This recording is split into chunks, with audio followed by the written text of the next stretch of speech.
आज हम राजस्थान के शिक्षा में बढ़ते कदम पर आधारित RKSMBK ऐप के निम्न बिंदुओं पर चर्चा करेंगे। बिंदु नंबर फर्स्ट है ऐप इंस्टॉल करना क्यों जरूरी है। बिंदु नंबर दूसरा, आपके विद्यालय में कितने अध्यापकों ने ऐप इंस्टॉल किया है, वह कितना कार्य हुआ है, कौन काम कर रहा है, विद्यालय की प्रगति क्या है, इन सभी बातों की। बिंदु नंबर थर्ड है आपको व संस्था प्रधान जी को स्पष्टीकरण क्यों देना पड़ सकता है। चौथा, आपके सब्जेक्ट की प्रगति न्यून क्यों है। पांचवा, ऐप इंस्टॉल क्यों नहीं हो रहा है, अगर हो गया तो अपडेट क्यों नहीं हो रहा है। छठा, OMR सीट बेस्ड एग्जाम कैसे व कब लेना है व क्या करना है। सातवां, OMR सीट ऑनलाइन चेक कैसे होगी व आपको क्या करना है। और आठवां है ऐप की कार्यप्रणाली। तो बने रहिए मेरे साथ और करते हैं आज का topic start. RKSMBK app install करना इसलिए जरूरी है क्योंकि अभी जो एग्जाम होने जा रहे हैं वह OMR सीट के बेस्ड पर होने जा रहे हैं, जिसमें विद्यार्थियों को OMR सीट भरनी है। आपको उसी OMR सीट को स्कैन करना है और अपलोड करना है, और यह कार्य RKSMBK ऐप से ही होगा, अन्य किसी ऐप से नहीं होगा। तो अगर आपने ऐप इंस्टॉल किया ही नहीं है तो आप विद्यार्थी की OMR सीट स्कैन कैसे करोगे और अपलोड कैसे करोगे। अगर यह कार्य नहीं हुआ तो विद्यार्थी का आकलन नहीं हो पाएगा और आपके विद्यालय की प्रगति न्यून रहेगी। इसीलिए यह कार्य आप जितना जल्दी हो सके उतना कर लें। अभी दो चरणों में यह कार्य हो रहा है।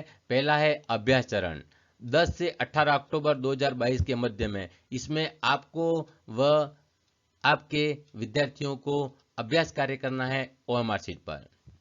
उसके बाद है दूसरा चरण जो कि 2 से 4 नवंबर 2022 के मध्य होगा, जो कि है मुख्य एग्जाम, जिसमें हिंदी, मैथ्स और अंग्रेजी विषय के एग्जाम होंगे समय सारणी के अनुसार। यहाँ पर समय सारणी दे दी गई है। इस समय सारणी के अनुसार आपको काम करना है और विद्यार्थियों की OMR सीट को अपलोड करना है। इसीलिए यह कार्य आप सावधानी से करें। कैसे करें अब उसे समझिएगा। अब हम विषय अध्यापक तथा विद्यालय की प्रगति को कैसे देखना है उसे समझेंगे। जैसे ही आप सलाह दर्पण पर लॉगिन करते हो तो पहला पहला पेज होम पेज होता है, जहां पे RKSMBK ऐप का टैब है, उस पर क्लिक करना है, जिससे कि नीचे के टैब खुल जाएंगे। इसी टैब में बेसलाइन असेसमेंट की जानकारी भी है तथा अन्य फीचर भी दिए हुए हैं। आप एक एक फीचर पर क्लिक करिएगा और उसे देखिएगा, लेकिन यहाँ पर आपको सावधानी रखनी है कि स्टार्ट डेट व एंड डेट लिखना अनिवार्य है। अगर आपने स्टार्ट डेट व एंड डेट नहीं लिखी तो आप पोर्टल से बाहर हो जाओगे, फिर से आपको लॉगिन करना पड़ेगा। इसीलिए आप इस बात का सावधानी से ध्यान रखिएगा। यहाँ पर टीचर टाइप में आपके पास जो भी टीचर आपने मैपिंग कर रखे हैं उनकी लिस्ट होगी, उसके अनुसार आप गो पर क्लिक कर दीजिएगा तो नीचे की टैब खुल जाएंगी। इस टैब में आपको जो आपने ऊपर टैब सेलेक्ट की है उसकी डिटेल जानकारी यहाँ पर मिल जाएगी। कितने अध्यापकों ने काम किया है, क्या प्रगति है, किन्होंने लॉगिन किया है, किन्होंने पेंडिंग है, किन्होंने ऐप को शेयर किया है, किन्होंने कितने मेडल प्राप्त किए हैं, इत्यादि जानकारी यहाँ पर दी हुई है। तो आप इन चीज़ों को भी सावधानी से देखिएगा। यह ऐप जल्दी से जल्दी इंस्टॉल करना क्यों जरूरी है उसे समझिएगा। क्योंकि यह ऐप है 1+4+1 के सिद्धांत पर काम कर रहा है। अर्थात आपको यहाँ पर एक काम को करने के लिए 4 कार्य करने पड़ेंगे और यह 4 कार्य एक साथ नहीं होंगे। सिर्फ एक दिन में एक कार्य होगा और अगला कार्य दूसरे दिन होगा। और जब 4 कार्य पूर्ण हो जाएंगे तो आपको फिर एक मेडल मिलेगा। फिर आपको नया कार्य करना है। इस तरीके से आपके पास प्रतिदिन का कार्य है।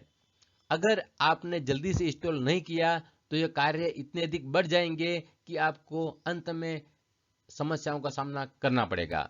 इसीलिए इसे जल्दी से जल्दी इंस्टॉल करें और अपना कार्य स्टार्ट कर दें। RKSMBK ऐप के इंस्टॉल व लॉगिन की समस्या का समाधान इस प्रकार से है। समाधान नंबर फर्स्ट है, आपका मोबाइल का जो वर्जन है वह एंड्रॉयड 5 से ऊपर होना चाहिए। अगर इससे कम का है तो आपके मोबाइल में यह ऐप इंस्टॉल नहीं होगा। समाधान नंबर 2 है, सलाह दर्पण में सब्जेक्ट टीचर की मैपिंग में आपकी मैपिंग सही होनी चाहिए। तीसरा है, मोबाइल नंबर सलाह दर्पण व स्टाफ लॉगिन पर समान होना चाहिए व वेरीफाई किया हुआ होना चाहिए। अगर आपका मोबाइल समान है लेकिन वेरीफाई किया हुआ नहीं है तब भी लॉगिन की समस्या होगी। चौथा है, मोबाइल में स्टोरेज कैपेसिटी होनी चाहिए। 5वां है, आपके पास अगर स्टोरेज कैपेसिटी कम है तो आप कैच मेमोरी क्लियर करके व बिना काम के ऐप के अपडेट को डिलीट करके अपनी मोबाइल की कैपेसिटी को बढ़ा सकते हो। छठा है, Google Play Store and your mobile के सॉफ्टवेयर अपडेटेड होने चाहिए। अगर आपके पास ये सारी सुविधाएं हैं लेकिन आपका गूगल प्ले स्टोर अपडेटेड नहीं है तथा आपके मोबाइल का सॉफ्टवेयर भी अपडेटेड नहीं है, तब भी यह ऐप सही तरीके से काम नहीं करेगा। आप इन बातों को सावधानी से समझ लीजिएगा। आपने RKSMBK ऐप इंस्टॉल कर रखा है लेकिन बार बार अपडेट का मैसेज आ रहा है, अपडेट वाले बटन पर क्लिक करने पर भी अपडेट नहीं हो रहा है। ये समस्या लगभग 70% मोबाइल में है। तो आपको क्या करना है, सबसे पहले गूगल प्ले स्टोर पे जाना है, RKSMBK ऐप को सर्च करना है। तो वहां पर ऐप के नीचे देखिएगा अनइंस्टॉल का ऑप्शन आ रहा है और अपडेट का ऑप्शन आ रहा है। आपको यहाँ पर अपडेट नहीं करके ऐप को अनइंस्टॉल कर देना है और पुनः इंस्टॉल करना है। तो आपको जो नया वर्जन है वह मिल जाएगा और आप आसानी से काम कर पाओगे। RKSMBK के आकलन का प्रारूप 3 से 5 में अलग है और 6 से 8 में अलग है। 3 से 5 में जो OMR शीट का प्रारूप होगा वह प्रश्न और उत्तर दोनों एक ही OMR शीट में होंगे। अतः आपको यह पूरी की पूरी OMR शीट ऑनलाइन स्कैन करके अपलोड कर देनी है। लेकिन कक्षा 6 से 8 में पेपर अलग होगा और OMR शीट अलग होगी। तो आपको सिर्फ OMR शीट को ही स्कैन करके अपलोड करना है। आप इन बातों को सावधानी से समझ लीजिएगा। पहला चरण जो अभ्यास आकलन का है उसका क्रियान्वयन कैसे होगा, तो उसके लिए आपको एक अभ्यास पत्र दिया जाएगा जो कि RSCERT की वेबसाइट जो यहाँ पर दी हुई है उस पर उपलब्ध होगा। इसके अलावा आपको व्हाट्सएप ग्रुप में भी उपलब्ध करवा दिया जाएगा जिसके आधार पर आपको अभ्यास वर्ग स्टार्ट कर देना है।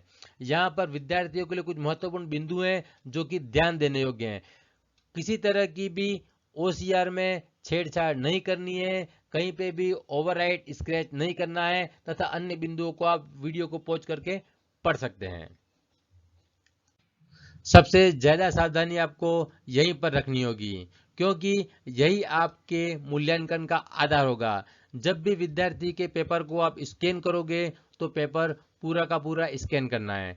दूसरी बात, जो भी स्कैन करो उसमें क्लियरिटी हो। तीसरी बात, विद्यार्थी के फोटो वगैरह आपको स्कैन करके अपलोड नहीं करने हैं। इसके अलावा जो भी फोटो आप अपलोड कर रहे हो उसमें चारों कोने दिखने चाहिए। यह इस ऐप की मूल विशेषता है। अतः आप यहाँ पर सावधानी से काम करिएगा। अगर यहाँ पर आपने गलती कर दी तो आपको परेशानी का सामना करना पड़ेगा। यहाँ पर आपको क्या क्या सावधानियां रखनी है वो भी साफ लिखा हुआ है। पेपर को रोशनी वाली जगह पर रखें। सुनिश्चित करें कि कागज के सभी चारों कोने दिखाई दे रहे हैं। इसके अलावा उत्तर पत्रक को स्वयं नहीं जांचें। यह पत्रक ऑनलाइन चेक होगा और ऑनलाइन ही मार्किंग होगी। आपको यह चेक नहीं करना है। इसके अलावा जो बिंदु हैं आप वीडियो को पॉज करके पढ़ सकते हैं। यहां पर भी देखिएगा जो भी पेपर स्कैन करके अपलोड होगा उसमें चारों कोने स्पष्ट दिखाई देने चाहिए, तभी मार्किंग होगी, अन्यथा मार्किंग नहीं होगी और न ही पेपर अपलोड होगा। इस चीज को आप सावधानी से समझ लीजिएगा।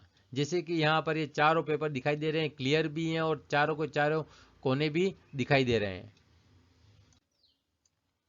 ऐप से जुड़े कुछ अन्य महत्वपूर्ण बिंदु, आपको दो स्थितियों में रिजेक्ट का मैसेज आ सकता है। एक तो आपने सही कक्षा और विषय के अनुसार पेपर का चुनाव नहीं किया है तब, और दूसरा फोटो धुंधली है, उसके कोने नहीं दिखाई दे रहे हैं तब। जब भी आप फोटो अपलोड करो तो कम से कम 3 से 4 सेकंड का समय लगेगा, ये तो यहाँ बताया गया है। लेकिन अपने डूंगरपुर जिले में इंटरनेट की स्पीड बहुत कम है तो आपको यहाँ पर 10 से 12 सेकंड का समय लगेगा। इसीलिए आप थोड़ा सा इंतजार करिएगा, उसी के बाद सक्सेस का मैसेज आएगा। अगर आप बार बार क्लिक करेंगे तो ऐप हैंग होने के 100% चांस है। अगर आप फोटो खींच रहे हैं पर कुछ नहीं हो रहा है तो हो सकता है कि आपकी इंटरनेट क्षेत्र में नहीं है। ऐप बंद करके दोबारा खोलें, आपको एरर मैसेज दिखाई देगा। वापस इंटरनेट क्षेत्र में जाकर उचित स्थान पर कोशिश करें। यह जो चार्ट आपको दिखाई दे रहा है, यह 2 से 4 नवंबर को आयोजित की जाने वाली परीक्षा का सीटिंग अरेंजमेंट है। अगर आपका स्कूल 1 से 5 तक है और 2 ही टीचर काम कर रहे हैं तो वहां पर दोनों रूमों का सीटिंग अरेंजमेंट इस तरीके का होगा। अगर आपकी स्कूल 1 से 5 तक है और 3 टीचर हैं तो इस तरह का सीटिंग अरेंजमेंट रहेगा। 1 से 8 की स्कूल है और 4 टीचर हैं तो इस तरह का रहेगा। और 1 से 10 या 1 से 12 है और 6 टीचर हैं तो इस तरह का अरेंजमेंट रहेगा। इसे आप सावधानी से नोट कर लें। कक्षा 3 और 4 के लिए निर्देश। परीक्षा के दरमियान शिक्षक सिर्फ विद्यार्थियों को समझाने में मदद कर सकता है, लेकिन उत्तर स्वयं छात्र ही देंगे। इसे आप सावधानी से समझ लें। अगर आपके स्कूल में नेटवर्क नहीं है, इंटरनेट की स्पीड बहुत स्लो है, तो भी विद्यार्थी की OCR या OMR शीट स्कैन करके अपलोड करनी ही है। जहां पर भी इंटरनेट उपलब्ध होगा वहां जाकर। इसे आप सावधानी से समझ लें। अगर आपके पास ऐप से संबंधित कोई समस्या है तो आप डूंगरपुर ब्लॉक के 10 ऐप मेंटरों की लिस्ट यहाँ पर दी हुई है। इनके फ़ोन नंबर भी यहाँ पर दिए हुए हैं, आप उनसे संपर्क कर सकते हैं। इसी के साथ धन्यवाद। जय हिंद, जय भारत।